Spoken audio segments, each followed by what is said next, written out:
করে division bench even supreme কোর্টে, সেক্ষেত্রেও ওদের কাছে তার তথ্য থাকা সত্ত্বেও তথ্য কিন্তু দেওয়া হয়নি এবং তাদের সেই কারণ হচ্ছে অযোগ্যদেরকে বাঁচানো। তার জন্য তো এই যোগ্যদের বলি দেওয়া যায় না।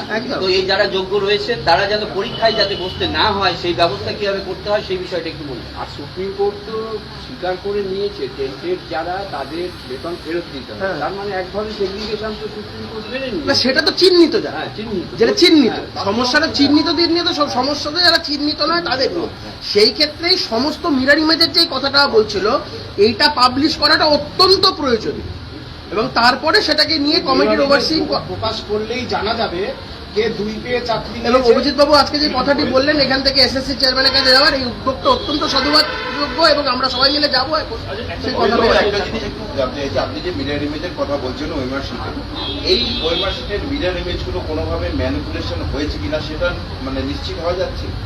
নিশ্চিত হওয়া যাচ্ছে, মানে এগুলো সবই আসল, এগুলো সবই আসল, কমিশন স্বীকার করেছে। স্যার একটা জিনিস জিজ্ঞেস করছি যে যদি এসএসসি রাজি না এবার এসএসসি তো মেনে নিয়েছে যে এসএসসি যদি না রাজি হয় তাহলে সিবিআই কে বলতে হবে যে মিরর ইমেজ আপনারা এসএসসি কে জমা দিয়েছেন সেটা আমাদেরকে দিন বা আপনারা কোন একটা ওয়েবসাইটে তুলে দিন।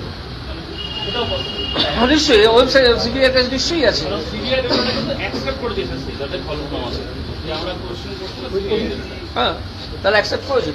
স্যার আমি একটা কথা বলছি, এখানে এই যে আপনি কোন সংবাদ আমাদের সঙ্গে ও আপনাদের চাকরি হাত বলুন বলুন বলুন বলুন।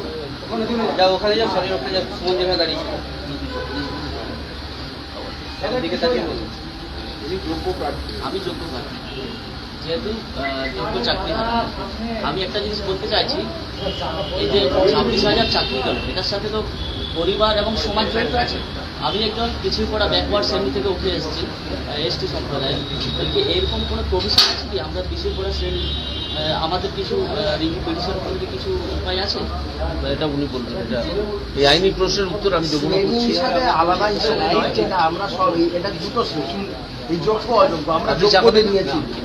এখানে আলাদা শ্রেণী, এখানে কে কোন জাত বা এখানে কোনো বিষয় নেই, এখানে বিষয়টা যোগ্য এবং অযোগ্য এবং তার জন্যই মিরর ইমেজগুলো সেটা খুব ভাইটাল এবং আমরা সেই অ্যাপিলটাই করতে যাবো। আরেকটা প্রশ্ন করছি যে এই যে ফিজিক্যালি হ্যান্ডিক্যাপদের যে ভোটারটা দেওয়া হয়েছে, ফিজিক্যালি হ্যান্ডিক্যাপদের মধ্যে যদি অযোগ্য কেউ থাকে তাহলে সেটা কি হবে?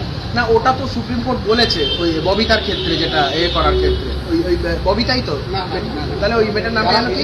না ওই মেয়েটা যে নাম কি ক্যান্সার ক্যান্সার আক্রান্ত। হ্যাঁ ফিজিক্যালি আমরা যেটা শুনছি যে ফিজিক্যালি হ্যান্ডিক্যাপ যারা তাদেরও নাকি ছাড় দেওয়ার কথা বলা হয়েছে, জানি না এটা তাহলে তারা তাদের মধ্যে যদি কেউ অযোগ্য থাকে ফিজিক্যালি হ্যান্ডিক্যাপ, জাজমেন্টে তো এর কোনো রিফ্লেকশন নেই।